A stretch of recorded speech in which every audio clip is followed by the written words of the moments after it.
Yo, dahil wala lang akong maisip na content, ito na lang muna ang gagawin ko ngayon. Napanood ko to kay Ace Hombre, yung gaganyan, tapos gagawa ng kwento, ganon. So credits kay Ace Hombre. So ayun, simulan na natin. So ako nga po pala si Window, o mas kilala sa pangalang Inidoro.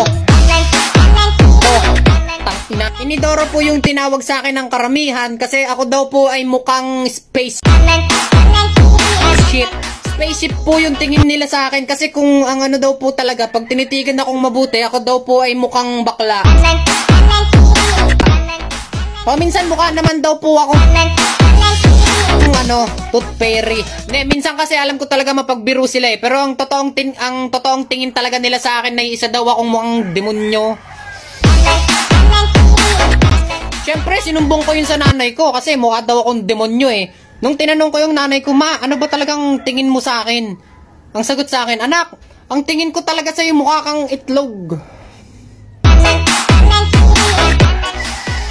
Tapos, syempre, sabi ko sa nanay ko, ma, ano ba talaga yung totoo? Alam ko nagbibiro ka lang. Ang sagot niya sa akin, hindi anak, joke lang. Ang totoong tingin ko talaga sa'yo mukha kang sapatos. Ang ginawa ko na lang, nagpunta na lang ako sa tatay ko. Kasi sabi ko, Papa, niloloko ko ni mama, mukha daw akong sapatos. Ano po bang itsura ko? Sabi po sa akin ng papa ko, anak, mukha ka talagang ubas.